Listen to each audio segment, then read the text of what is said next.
Hello, I'm Father Steve Spahn, and this is Provoke. You see, the whole question is around fear. We human beings, there's a lot of fear in us. Fear of failure, fear of not being loved, fear of suffering, fear of rejection.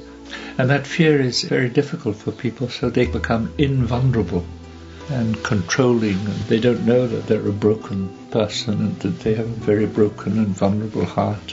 But in point of fact, brokenness brings out a cry. And when I say cry, a fundamental reality of a human being is to say to another human being and to God, I need your help. I can't do it alone. We need each other. The cry of human beings is our loneliness, our brokenness, our mortality. And the cry of God is a cry of transmitting His love, which can be and is refused. So you have the cry of God and the cry of humanity, and wisdom is the coming together of the two.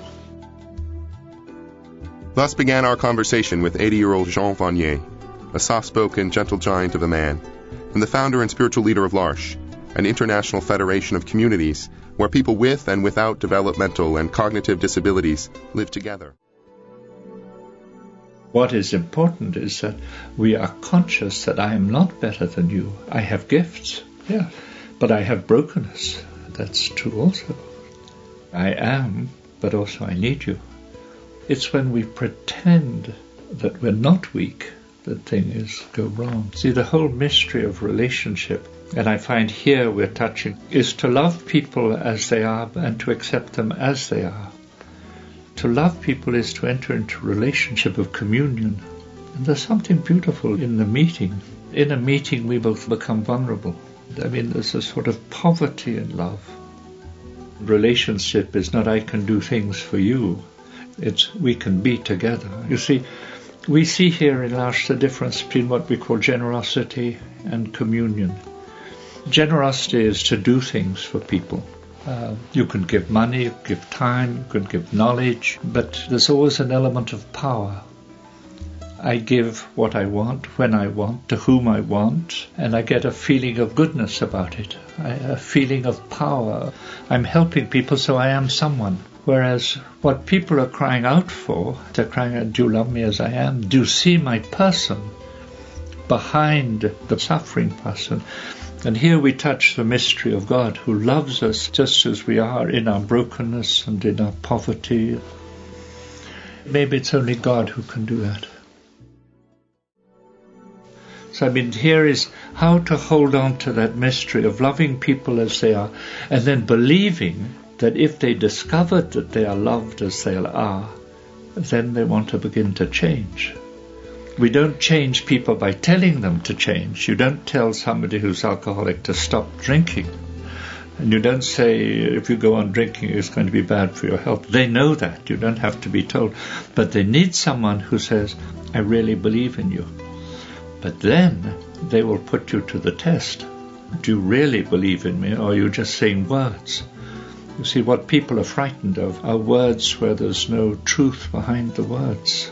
It always comes down to the fundamental reality that love is communion. It's a you to me and me to you. And that is true with God as well.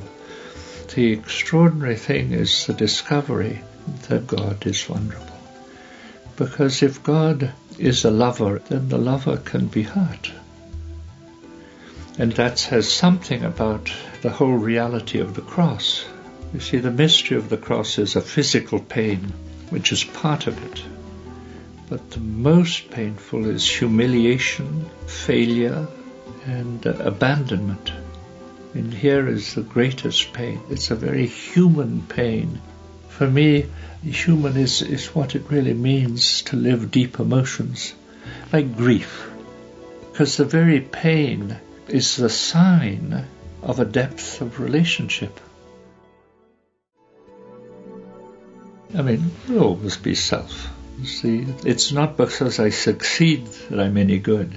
It's because I cry that I'm someone. We go back from generosity to communion. Communion is a mutual vulnerability where we believe in covenant, and yet that covenant is so vulnerable.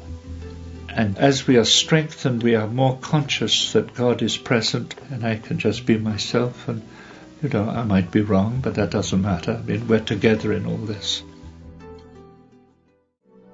You see, everything is experience. The disciples had an experience of Jesus, then they spoke about it. So what I find is a lot of people are doing theology, but they haven't done much experience. So they've learnt catechism or dogma or God knows what, but they haven't really an experience of Jesus, or they haven't had an experience of community. And I think of belonging. So the big question in L'Arche is how to harmonize places of belonging, and yet that belonging is not to stop you. It's not to further the institution. The institutions are there for the person, for the growth of the person.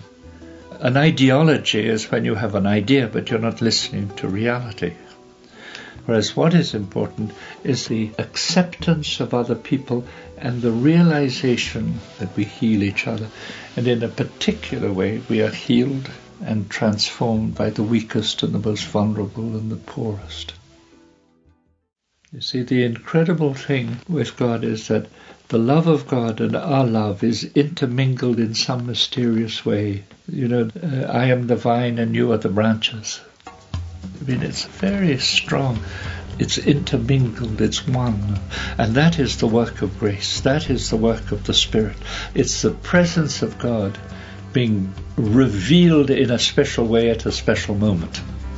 If each of us saw in the other the presence of God, then we would always be in awe of the other person.